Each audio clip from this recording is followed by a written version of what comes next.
Welcome back to my YouTube channel. I am Pratna, and today I'm going to be talking to you about how to build a millionaire mindset. Over the past few months of building and creating my own coaching business, which is such a spiritual journey, I've really understood what a millionaire mindset means and how to cultivate that in my day to day life. So, let me first start by defining what a millionaire mindset means to me, right? So, millionaire mindset means detaching from the outcomes, really being at peace with the present moment, and embodying your most authentic self and your future self. How do you do that? How do you get to have this millionaire mindset every day? Now, of course, there are certain days where it's very hard to have a millionaire mindset. Your 40% is your 100% on some days, right? And that is more than enough.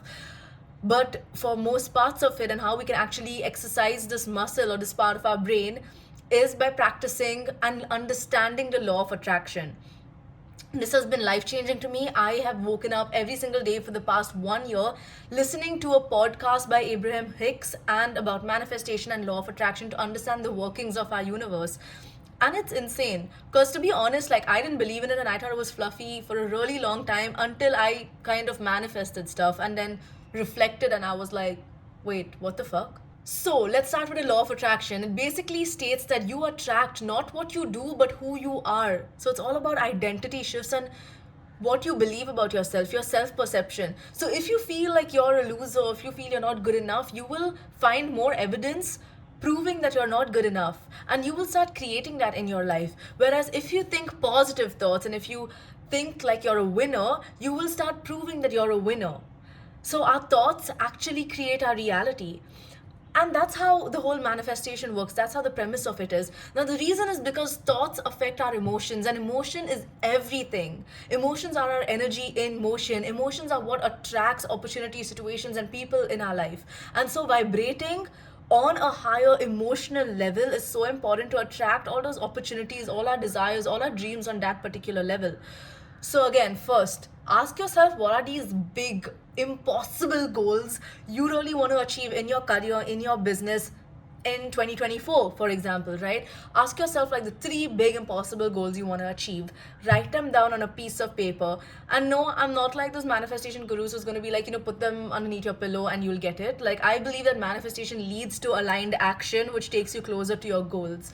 And I think that when you start manifesting, what you're doing is you're opening yourself up to possibilities of opportunities coming into your place that could help you go to higher places. So, manifestation is just not visualizing and doing nothing about it. It is, aligning yourself at a higher energy level. And how you do this is, again, your thoughts, and your actions can affect your emotions. So, you can do it through two channels. One is your thoughts, like how you think, and the second is your actions, what action you really take to get to a different energy level or emotional point in your life. So, say I'm feeling super low, what I do is I first spend how much ever time I need to really feel it, but not to dwell in it.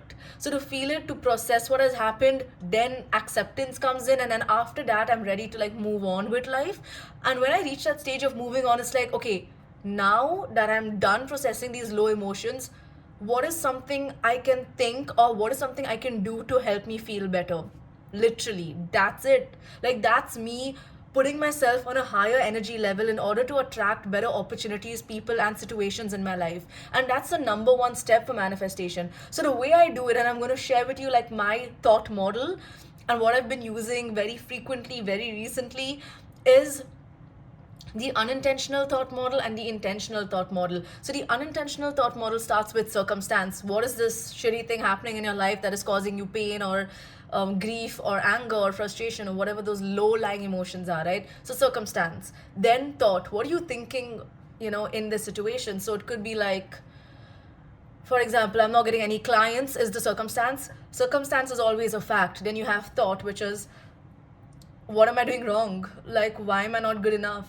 Right? And then you have feeling. How does that make you feel? Disappointed, upset. Then you have action. What action do you take after you get that feeling? You feel demotivated. Sometimes action could be inaction, really not taking any action and being paralyzed. And that's happened to me so many times when I get overwhelmed, disappointed, upset about like not being at a desirable place that I want to be. I have literally like been super in this position of inaction.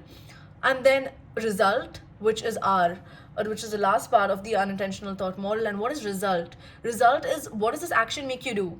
So result is not getting any more clients because I'm sitting at home and not doing shit because I'm so disappointed at myself. So that's the unintentional thought model. The intentional thought model, an easy way to remember the intentional one, which I use, is craft. So again, start with circumstance. The same thing, the same shitty scenario of not getting clients, right? R, which is result. What result do you want? You want to get ideal clients. You want to attract ideal clients. A, action. What action do you have to take? Show up online. Show up as your authentic self. Pitch your products and services. F, feeling. How would that make you feel when you do that? Like, how do you want to feel? You want to feel confident, empowered, and excited and grounded. And then after feeling comes T, thoughts, right? And your thoughts at that moment, what would you have to think to feel empowered and confident? I am good enough. I'm super valuable. People would love to listen to me and love to hear and learn from me. And so those thoughts that you have can become your set of affirmations that you keep in front of you, whether that's on a mirror in your bathroom or somewhere you can see every single day, so that you reaffirm and repeat. And what repetition does and why it's so important is that it creates a new neural pathway in your brain to cause a new belief system for yourself. So all these disempowering beliefs can literally be reconverted into empowering beliefs that you use on a daily basis. So that is my model. That's what I use to just energetically align to a higher place to attract better opportunities, people, and situations in my life. And that's like the first step, which is controlling your mind, which is controlling your thoughts and having that kind of discipline, internal discipline. And that's my first step of mastering the law of attraction. Now, when it comes to mastering the law of detachment, how do you do that? How do you detach from, say, not having clients or convert, or not having your business do well on certain months? Because an entrepreneurial part is like super risky and it's all up and down. There's no stability, especially in the initial months, right? I'm in those months right now. So speaking from like lack of financial stability, it's like, how do you detach yourself from all these circumstances that are happening around you and still be at peace every single month of the year, whether the money is coming in or not? Now, the way I detach myself is, this is going to sound so cliche now that I'm thinking about it, but it is trusting and surrendering to a higher power or to the universe, basically having faith. And now that can mean whatever for you. If you're religious, it could be having faith in God. I am very spiritual, so for me, it's having faith in this higher power, in the universe, and in the process itself. And I always believe that I'm in the right place at the right time all the time. And I believe that all good things are coming to me. I believe that everything that happens for a reason, happens for my higher good, and it happens to help me evolve and grow into a better person. And I truly, truly believe that. I've seen that with my life. And when you have a belief, and if you want to strengthen it, because it's an empowering belief that you want to have in your life, look for evidence to strengthen it. Don't look for evidence of the contrary. Look for evidence to strengthen that empowering belief. So say I want to believe that everything that happens for my good. I look at my past and I look at a shitty thing that happened and how I really dodged a bullet. Like for rejections, right? A lot of times, especially when I was studying back in Singapore in SMU, there were a lot of times I faced rejections with internships and getting into the companies I really wanted to get into. And when I faced rejections, I used to like cry my eyes out for hours. But later in life, I looked back and I was like, oh my God, like I dodged a bullet. Or I saw someone else suffering in that internship and I'm like, damn, thank God I didn't get in. But yeah, when you look at these things and you really reflect, you will find evidence that things happen, and they happen for your best, like for your good, best interests, yeah? And so it's really important to understand that and master the art of detachment by trusting to the process and allowing it to give you evidence, and reflecting on life experiences to give yourself that evidence to build that empowering belief that everything that happens for your good. Even in terms of comparison, I don't compare myself to people as much as I used to, because I believe that I'm in my own unique path. And a lot of this comes from spirituality, just knowing that you were born with a different set of karma than anyone else. So there's no point comparing, because all of y'all are going to be on different paths in order to lessen that karma, in order to live a life to lessen that karma and to impact and serve people in your best way possible, living a life of purpose, right? Now, purpose is so subjective. It means multiple different things for multiple different people, and it could be multiple things for one person if you're multi-passionate.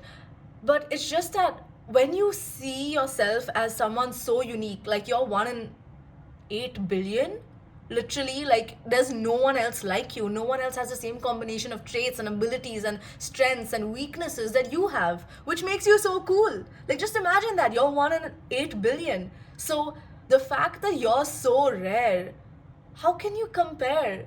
You can't compare an apple with an orange, right? So how can we compare ourselves to people, because we're all on such different spiritual journeys? And I truly believe that we are spiritual beings having a human experience, not the other way around.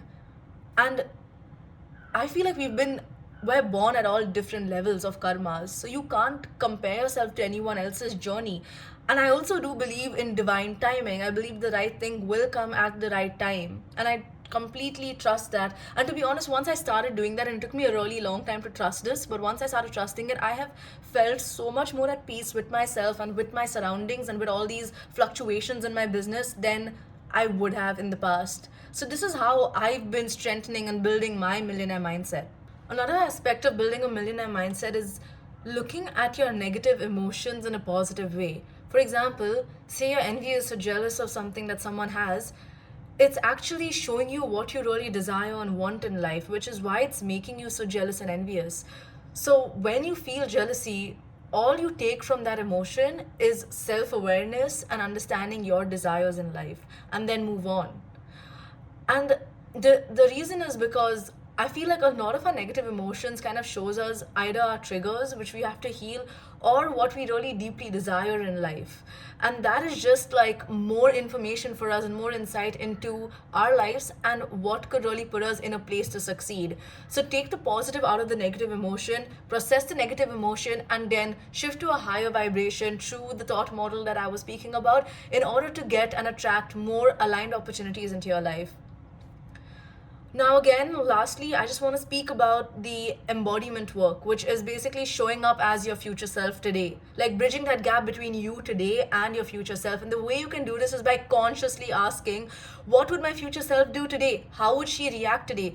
How would she talk? How would she walk? Like having this alter ego that could be your future self, that could be your ideal version, probably having a role model you want to embody, right? So, any of those things, what I do is I have like this guided visualization meditation, and I get to meet my future self every single day. Like, I literally visualize her, I see myself going to her, asking her for guidance, talking to her, taking advice from her. And honestly, that's all I need. And a lot of my coaches, they don't actually tell me advice, they help me get my inner guidance. And this one meditation of meeting your future self, meeting your radiant self, has been so life changing and helping me find advice that is aligned with who I am, with my self awareness, with my personality, my strengths, rather than what other people are telling me to do, which always happens. And actually, a bonus tip that I just remember that I can talk about is shifting your energetic codes. Now, for example, a way you can do this is, if you're having certain disempowering thoughts about yourself, you know the affirmations that you get from the thought model, like those empowering beliefs that you want to believe about yourself, the way you can anchor this into your day-to-day life is by first multiple ways. So first, you can use something that you wear and then start believing it. So it's like, you put on like a suit and then you're Superman or you're Batman, you know what I'm saying? So it's like you wear something to anchor the more empowering belief system in your head. So you wear it, you look at those affirmations and you repeat them to yourselves. It could be like a rubber band, it could be a lipstick, it could be an eyeliner, it could be a perfume, a particular smell that activates this, and over time your brain will start associating that particular action or that smell or that activity with that empowering belief. So that's the reason I'm saying anchor, and then visualize white light literally coming from top into your head, into the crown of your head, and moving all the way down to your body while you repeat these affirmations in the mirror to yourself. So literally white light coming all the way up, spreading to your body, and you are repeating these affirmations, these empowering ones, while wearing or doing that anchor activity in front of the mirror, right? So this is something that you can literally do on a day-to-day basis, and this conditions your mind to believe that you are now this embodied future self, you are now this alter ego version of yourself. And when you do this, it's like you are telling your body, I've activated this version, and this is the version I'm going to go out into the world. This is the version that is going to make decisions today. This is the version that is going to live and thrive in life today. And that's why it's so important to create this anchor. I really hope you enjoyed this activity. Like, I hope this resonated with you, because I think it's life changing and it has really helped me like step into a more empowered, confident version of myself, which always happens.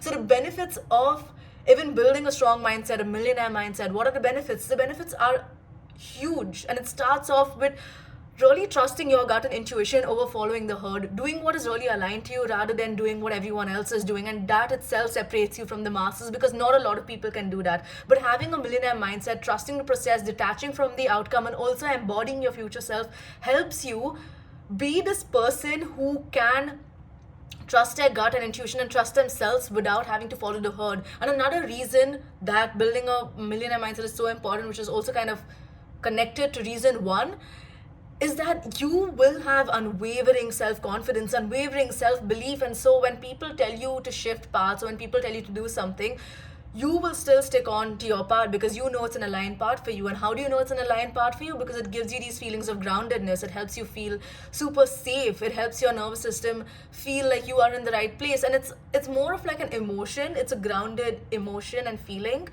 that helps me realize when I'm in alignment and when I'm out of alignment. And generally, when you're out of alignment, there will be a lot of resistance and a lot of suffering in your life. So that's how I know where not to go in life. And when I'm in alignment, I feel very joyous, excited, very full of energy, to be honest. And that's what shows me that, okay, this task has given me so much energy, and I feel like I'm in alignment when I'm doing this task. I'm in flow, which is another state that you get into, which is when you lose track of time, you're in the zone. You get into that state when you're in alignment with what you're doing. And so I think it's so important to like understand when we're in alignment and what tasks are shifting us out of alignment, but what tasks are also necessary for us to be on this part of alignment. And for me, it's really getting into that intuition and getting into that feeling of groundedness. So yeah, the number one thing is trusting your gut over following the herd. Number two is unwavering self-belief and confidence, which you build having this mindset. And lastly, you also have a better decision-making ability. The reason being is you start making decisions looking at the bigger picture rather than the myopic view, because you're less emotional and more logical. Like when you detach yourself from the outcome, you actually are very at peace in the moment. You're very present with yourself, and when you're present, you automatically can make better decisions. So yeah, these are my ways of building a millionaire mindset in my business. These are what helped me in terms of my inner work, in terms of like shifting certain limiting beliefs I had about myself and about being young as a coach, and about my looks and about showing up online, that I've shifted using this method as well as the thought model method that I shared with you initially. So I really hope these help you shift into a more empowering version of yourself and build an identity that is more authentically you, brave and beautiful. And so I'm so excited for you to go try these out on your own and build that millionaire mindset to succeed in your life and in your business. I hope you enjoyed this video. I'm Pratna. Thank you so much for listening. Please like and share if you enjoyed this video and you think it would benefit any of your friends. Take care. Bye.